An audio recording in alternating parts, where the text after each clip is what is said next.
धन्यंकार जी। शब्द संभाल के बोलिए, शब्द के हाथ न पाओ। एक शब्द औषधि करे, एक बनावे घाव। जैसा कि सभी जानते हैं कि हम किसी को कड़वे शब्द बोल देते हैं तो उस इंसान को बहुत ही चोट लगता है। अब थोड़ा सा हम विचार करें, क्या मंदिर में हम जाते हैं तो वहाँ मूर्त जो होती है वो निर्जीव होती है। तो हम कुछ भी चीज मांगना होता है तो क्या हम कड़वे शब्द का प्रयोग करते हैं? नहीं ना। कड़वे शब्द का प्रयोग यहाँ नहीं करते हैं। हम यही कहते हैं कि प्रभु, मैं बहुत परेशान हूँ, मेरे आपदा विपदा का हरण करे। परमात्मा को अच्छा लगता है वो शब्द, और आपके शब्द को वो पूरा कर देता है। जो कि उस मूर्ति को इंसान ने ही बनाया, और आप इंसान हो, आपने आग्रह किया तो स्वीकार भी हो गया। परमात्मा ने आपकी बातों को स्वीकार करके आपके जीवन में खुशियां भर दी। पर तनिक विचार करो कि जिस मूर्ति को परमात्मा स्वयं अपने हाथों से बनाया है। मैं ये नहीं कहता कि मंदिर में भगवान नहीं है, हर जगह भगवान है। पर विचार करो कि जिस मूर्ति के सामने हम इतना प्रेम से प्रकट होते हैं, और ये परमात्मा हमारी बातों को सुन लेता है। जो कि वो मूर्ति को इंसान ने ही बनाया है, फिर भी परमात्मा हमारी बातों को सुन लेता है, और सुन करके परमात्मा और हमारी मांग को पूरी कर देता है। अब तनिक विचार करें कि जिस मूर्ति को परमात्मा ने स्वयं बनाया है, उस मूर्ति के सामने यदि हम इस तरह के प्रेम प्रकट करें तो परमात्मा कितना खुश होगा। लेकिन आज हम करते क्या हैं? माता पिता का तिरस्कार करते हैं, गांव में छोटे बड़ों का लिहाज नहीं करते, जब जी में आए तब हम कुछ भी बोल देते हैं, और हमारा वही शब्द जाकर के किसी को चोट लग जाता है। तो जब भगवान की बनाई मूर्त को चोट लगेगा तो क्या वो आशीर्वाद देगी मूर्त? क्या वो इंसान आशीर्वाद देगा? क्योंकि कहा गया है कि हरघट मेरा साइया सुनी सेज न कोय, बलिहारी उस घट की जाघट प्रगट होए। ईश्वर अंश जीव अविनाशी चेतन अमल सहज सुख राशि। ये ईश्वर का वासा सब में है। एक बालू में चमकता हुआ कण दिखाई देता है, उसमें भी परमात्मा का वासा है, उसमें भी परमात्मा है। हम में तुम में खड़क खम में घट घट व्यापत राम, हमारे में भी है, आप में भी है, सब में है परमात्मा।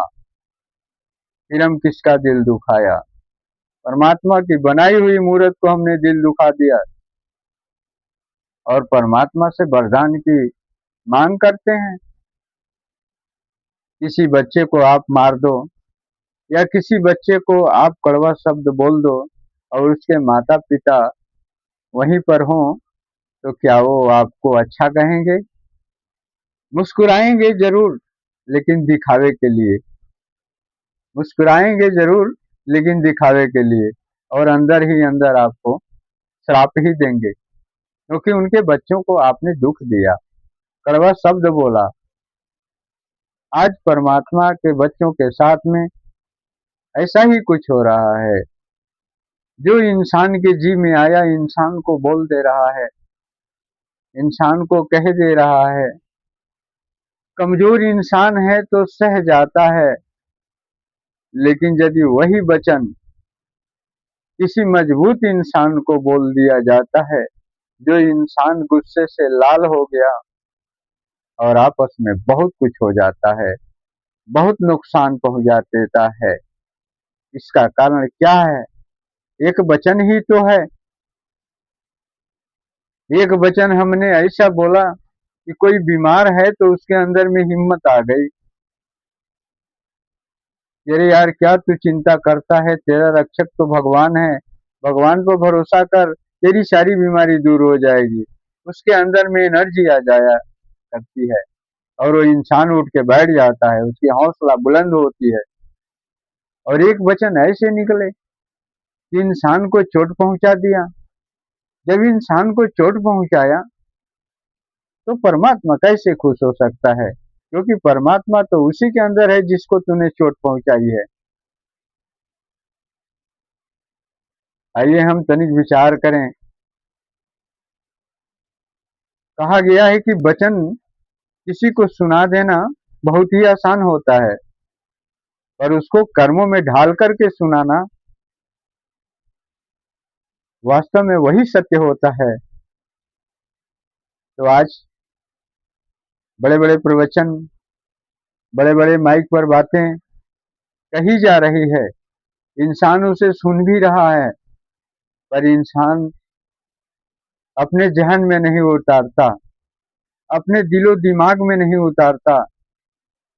क्योंकि कहा गया है कि बड़े भाग्य मानुष तन पावा, सुर दुर्लभ सदग्रंथन गावा, कि बड़े भाग्य से इस मनुष्य का शरीर मिला है, क्योंकि यही एक जीव है, यही एक शरीर है मानव का, जिसमें चैतन्य होता है, चेतन की शक्ति होती है। वह हमेशा चेतना में होता है, अपना बुद्धि विवेक में होता है, वो जो चाहे सो कर सकता है। इंसान बहुत दूर निकल गया, बहुत साधन सुविधा इकट्ठा कर लिया, पर एक ऐसा साधन जिससे जिंदगी सुखमय बन जाती है, वो साधन को इकट्ठा करने का कोई मार्गदर्शन नहीं। और यदि कहीं इकट्ठा होने की संभावना भी होती है, वहां पर भी झूठी बातें निकल जाती है। वो है प्रेम।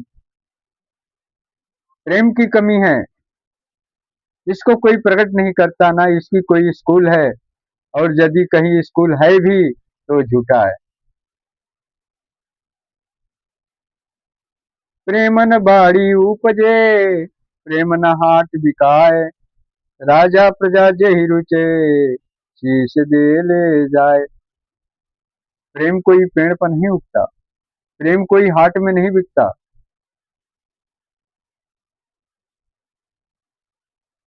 प्रेम तो सदगुरु के चरणों में बहता है। पर बातें तो यहाँ आ गई कि बुजुर्गों ने कहा है कि पानी पियो छान के, बचन बोलो बांध के, और गुरु चुनो जान के। ये समझदारी की बातें होती है।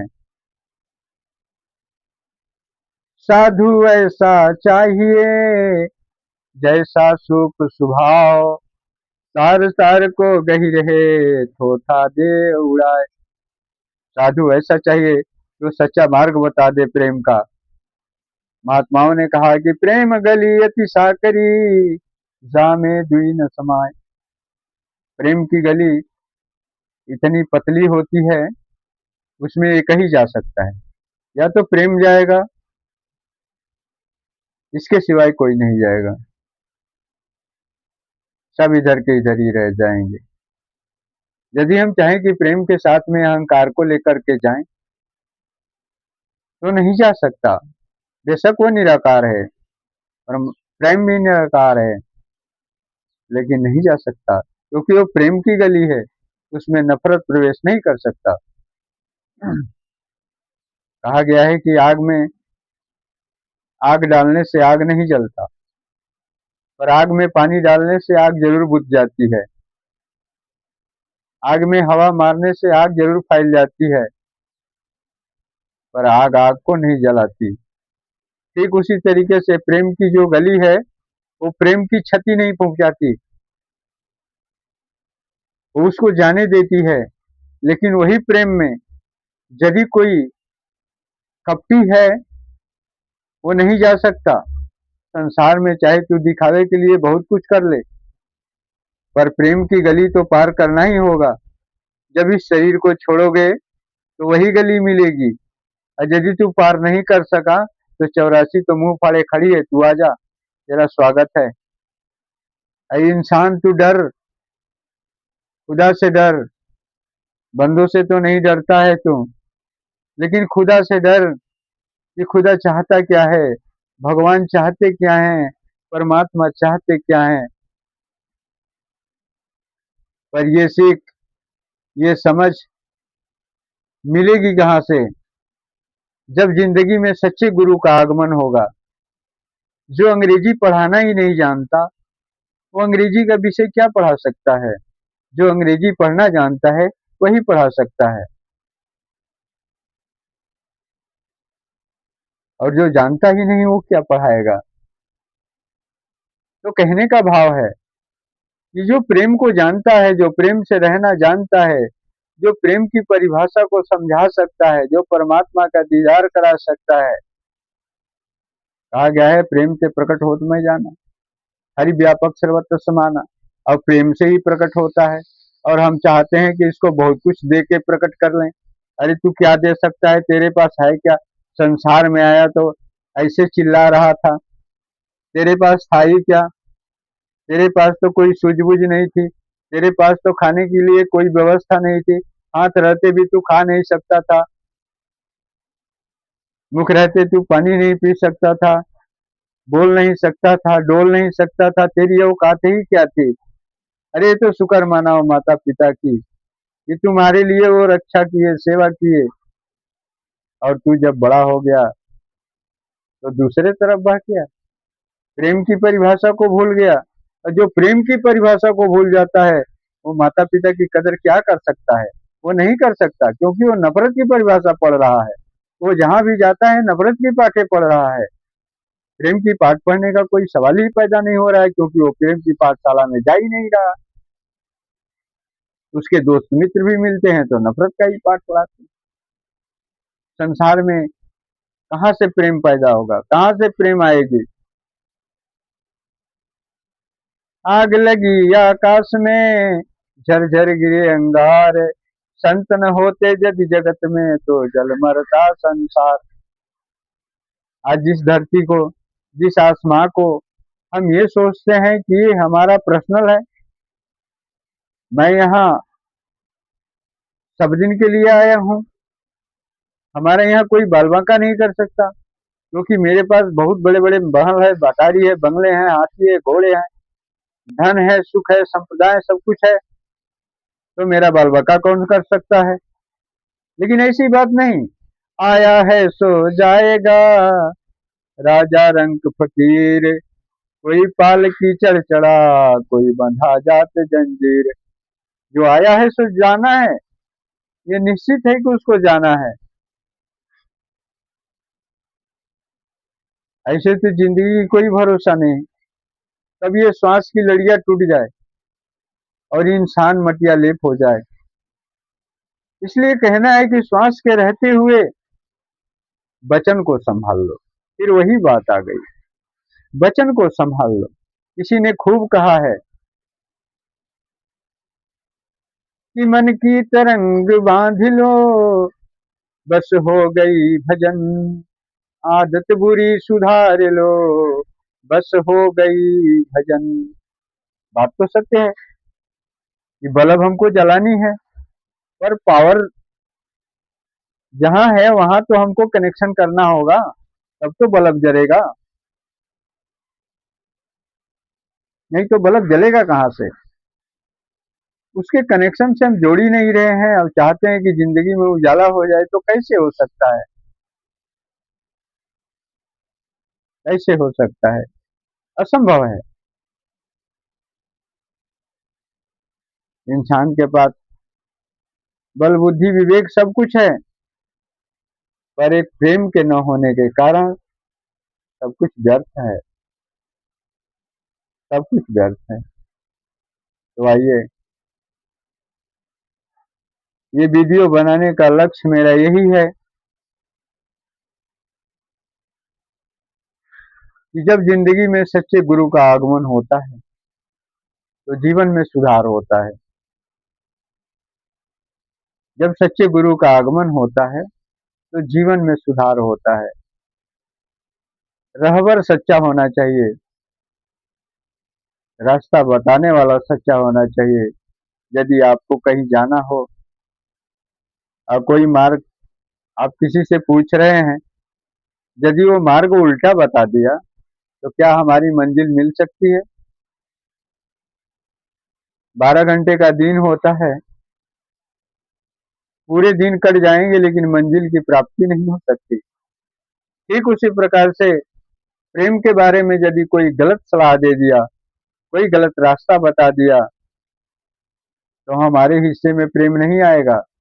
उस दिन की तरह ये सारी जिंदगी का समय कट जाएगा, लेकिन हमारे जीवन में प्रेम नहीं आ सकता। प्रेम इतना आसान नहीं है कि प्रेम आ जाए, और प्रेम आना इतना कठिन भी नहीं है कि प्रेम न आवे। सिर्फ गुरु के वचन को हम मानते चले जाएं तो जिंदगी में प्रेम का आना निश्चित है। यदि हम काम करते चले जाएं तो हमारे पास पैसे की कमी नहीं होती। ठीक उसी प्रकार से हम गुरु के वचन को मानते चले जाएं तो प्रेम की कमी नहीं होती। और जब प्रेम की कमी नहीं होती तो दुनिया में हर चीज गुलाम बन जाती है, क्योंकि परमात्मा के बस में हर वस्तु है, रोग से लेकर के और सुख तक। परमात्मा का हुक्म जहां होता है, कोई कायनात में कोई ऐसी चीज नहीं कि परमात्मा के हुक्म का खिलाफत कर दे। चाहे वो सूर्य हो, चंद्रमा हो, तारे हो, पृथ्वी हो, हवा हो, आकाश हो, जीव हो, इंसान हो, कोई वस्तु, कोई जानवर हो, अंडज पिंडज युग्मज स्थावर हो। हम जहाँ पर रहते हैं सोचते हैं कि हम सब दिन के लिए हैं, लेकिन ये नहीं सोचते कि धरती के नीचे पानी है तो पानी के नीचे क्या है, या आसमान दिखाई देता है उसके ऊपर क्या है। ये व्यवस्था गुरु ही बता सकता है, जो सच्चा गुरु हो, जो सदगुरु होता है।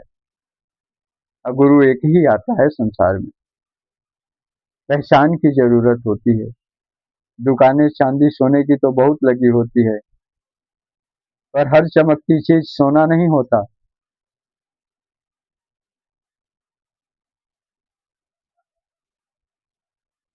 इसी तरीके से इंसान भ्रम भुलेखे में पड़ जाता है, और भ्रम भुलेखे में आकर के फंस जाता है। फिर जहां उसको पहुंचना है वो मंजिल से दूर हो जाता है, नहीं पहुंच पाता।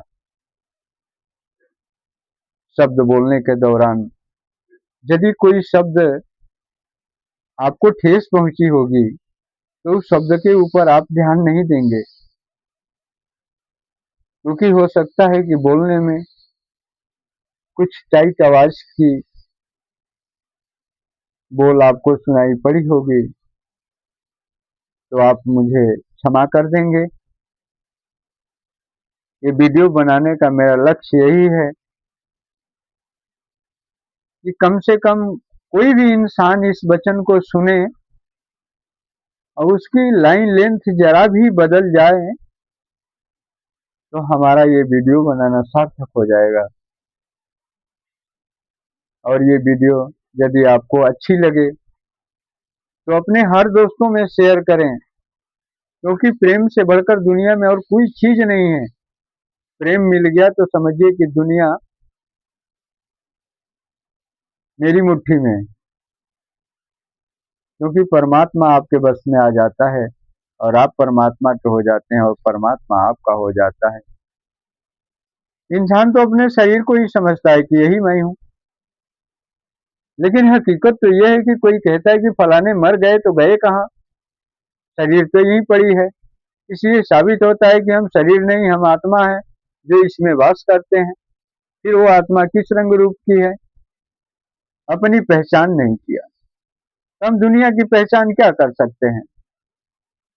जब हमने अपने शक्ल सूरत को नहीं देखा, शरीर को ही देखते रह गया सारा जिंदगी, इसी को संवारने में लग गया, और जितना ही संवारा एक एक अंक करके हमको धोखा दे दिया। पहले बिना चश्मा का काम होता था, अब चश्मा लगाना पड़ता है। पहले बिना दांत लगाए ही काम हो जाता था, अब दांत टूट गया, दांत लगाना पड़ता है।